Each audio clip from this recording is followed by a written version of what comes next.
வணக்கம். இன்றைய முக்கிய செய்திகள். இந்திய ஜனாதிபதி திரௌபதி முர்மு அவர்கள் வேலூர் மாவட்டத்திற்கு வருகின்ற 17ஆம் தேதி வருகை தர உள்ளார் என்று தகவல் வெளியாகியுள்ளது. 2026ஆம் ஆண்டு சட்டமன்ற தேர்தலில் அதிமுக சார்பில் போட்டியிட விரும்புவோர் டிசம்பர் 15ஆம் தேதி முதல் விருப்ப மனு அளிக்கலாம் என்று தெரிவிக்கப்பட்டுள்ளது. மின்னணு வாக்குப்பதிவு இயந்திரங்கள் முதல் நிலை சரிபார்ப்பு பணிகள் இன்று தொடங்குகிறது. கலைஞர் மகளிர் உரிமைத் தொகை 2ஆம் கட்ட விரிவாக்கத்தை நாளை முதலமைச்சர் மு க ஸ்டாலின் அவர்கள் தொடங்கி வைக்க உள்ளார் என்று தகவல் வெளியாகியுள்ளது. 14வது ஆடவர் ஹாக்கி ஜூனியர் உலகக்கோப்பை 2025ஆம் ஆண்டிற்கான இறுதிப் போட்டியில் வெற்றி பெற்ற ஜெர்மனி அணிக்கு துணை முதல்வர் உதயநிதி ஸ்டாலின் அவர்கள் பாராட்டு தெரிவித்துள்ளார். தமிழ்நாட்டில் வடகிழக்கு பருவமழை இயல்பை விட 6% கூடுதலாக பெய்துள்ளது என்று வானிலை ஆய்வு மையம் தகவல் தெரிவித்துள்ளது. சென்னை விமான நிலையத்தில் இன்றும் 10வது நாளாக இண்டிகோ விமானங்கள் ரத்து செய்யப்பட்டுள்ளது. 22 கேரட் ஆபண தங்கத்தின் விலை சவரனுக்கு ₹160 அதிகரித்து ஒரு சவரன் ₹96,400 ஒரு கிராம் ₹12,050 விற்பனை செய்யப்பட்டு வருகிறது. இதனைத் தொடர்ந்து வெள்ளியுடைய விலை கிராமிற்கு ₹2 அதிகரித்து ஒரு கிராம் வெள்ளி ₹209 விற்பனை செய்யப்பட்டு வருகிறது. குடியரசுத் தலைவர் திரௌபதி முர்மு அவர்கள் 2 நாள் அரசுமுறை பயணமாக மணிப்பூர் மாநிலத்திற்கு செல்ல உள்ளார். சென்னையில் உள்ள 19 மண்டலங்களில் வருகின்ற 13ஆம் தேதி பொது விநியோக திட்ட மக்கள் குறைதீர் முகாம் நடைபெறும் என்று அறிவிக்கப்பட்டுள்ளது. தமிழ்நாட்டில் வார இறுதி நாட்களை முன்னிட்டு வருகின்ற 12ஆம் தேதி முதல் 14ஆம் தேதி வரை சிறப்பு பேருந்துகள் இயக்கப்பட உள்ளதாக தெரிவிக்கப்பட்டுள்ளது. தமிழ்நாடு அரசு பணியாளர் தேர்வாணையம் மூலம் வருவாய்த்துறையில் 476 பேருக்கு பணி நியமன ஆணையை முதலமைச்சர் மு க ஸ்டாலின் அவர்கள் வழங்கினார். தவைக தலைவர் விஜய் அவர்களின் தலைமையில் இன்று பனையூரில் மாவட்ட செயலாளர்கள் கூட்டம் நடைபெற உள்ளது. புதுச்சேரியில் அனைத்து ரேஷன் அட்டைகளுக்கும் ₹750 மதிப்பிலான பொங்கல் பரிசு தொகுப்பு வழங்கப்படும் என்று புதுச்சேரி முதலமைச்சர் ரங்கசாமி அவர்கள் அறிவித்துள்ளார். கிறிஸ்துமஸ் பண்டிகை மற்றும் புத்தாண்டை முன்னிட்டு தூத்துக்குடி மற்றும் மைசூரு இடையே சிறப்பு ரயில்கள் இயக்கப்பட உள்ளதாக தெரிவிக்கப்பட்டுள்ளது. தமிழகத்தில் வரைவு வாக்காளர் பட்டியலில் இருந்து சுமார் 70 லட்சம் வாக்காளர்களின் பெயர் நீக்கப்பட வாய்ப்பு என்று தகவல் வெளியாகியுள்ளது. தமிழகத்தில் வருகின்ற 23ஆம் தேதி வரை கடும் குளிர் நீடிக்கும் என்று சென்னை வானிலை மையம் தகவல் தெரிவித்துள்ளது. ₹332 கோடி மதிப்பீட்டில் கட்டப்பட உள்ள மேற்கூரை அமைப்புடன் கூடிய 10 நவீன நெல் சேமிப்பு வளாகங்களுக்கு முதலமைச்சர் மு க ஸ்டாலின் அவர்கள் அடிக்கல் நாட்டினார். 42 பத்திரிகையாளர்களுக்கு மாதம் ₹12,000 ஓய்வூதியத்திற்கான ஆணைகளை முதலமைச்சர் மு க ஸ்டாலின் அவர்கள் வழங்கினார்.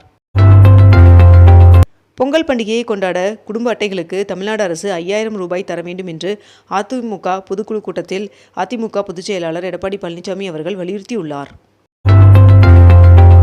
தமிழ்நாட்டில் இன்று முதல் 7 நாட்களுக்கு ஒரு சில இடங்களில் மிதமான மழை பெய்ய வாய்ப்புள்ளதாக வானிலை மையம் தகவல் தெரிவித்துள்ளது.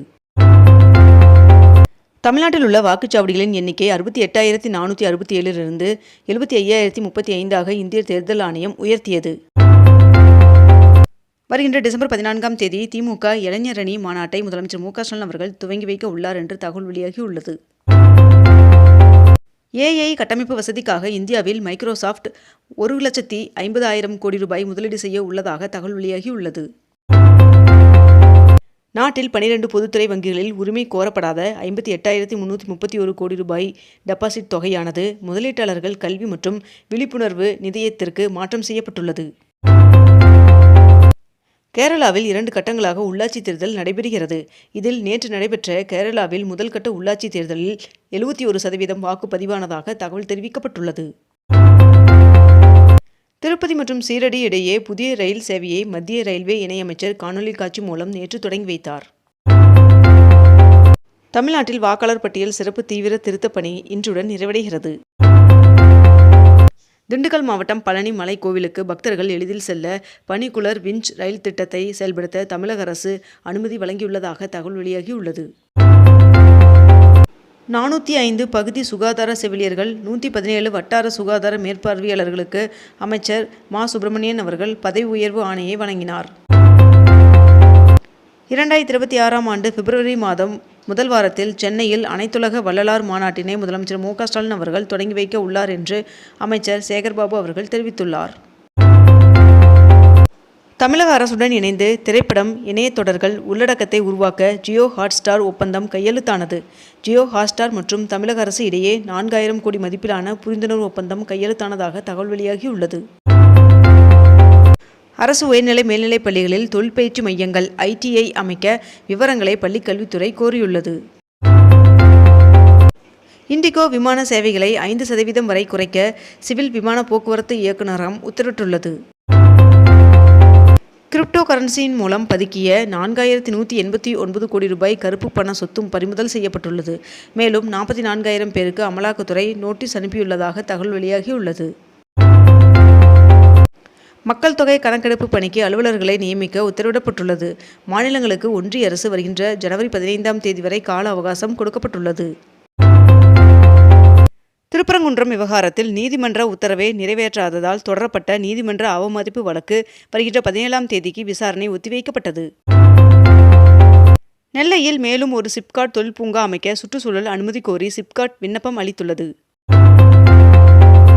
திண்டுக்கல் குதிரையாறு அணையிலிருந்து 120 நாட்களுக்கு தண்ணீர் திறந்துவிட தமிழ்நாடு அரசு உத்தரவிட்டுள்ளது. சென்னையில் நடைபெறும் பன்னாட்டு புத்தக காட்சிக்கான இலச்சினை வெளியிட்டார் அமைச்சர் அன்பில் மகேஷ் அவர்கள். தமிழ்நாட்டிற்கான சிறப்பு வாக்காளர் பட்டியல் பார்வையாளர்களாக டெல்லியை சேர்ந்த 4 IAS அதிகாரிகள் நியமிக்கப்பட்டுள்ளனர். தமிழ்நாட்டில் இதுவரை 99.27% SIR படிவங்கள் இணையத்தில் பதிவேற்றம் செய்யப்பட்டுள்ளதாக தமிழக தலைமை தேர்தல் அதிகாரி தகவல் தெரிவித்துள்ளார். காவிரியிலிருந்து தமிழ்நாட்டிற்கு டிசம்பர் மாதம் 7.35 DMC தண்ணீர் திறக்க கர்நாடகாவிற்கு உத்தரவிடப்பட்டுள்ளது. நாட்டில் உள்ள அனைத்து அங்கீகரிக்கப்பட்ட தேசிய மாநில கட்சிகள் தங்களது கட்சியின் விதிகளை 30 நாட்களுக்குள் சமர்ப்பிக்க வேண்டும் என்று இந்திய தேர்தல் ஆணையம் உத்தரவிட்டுள்ளது.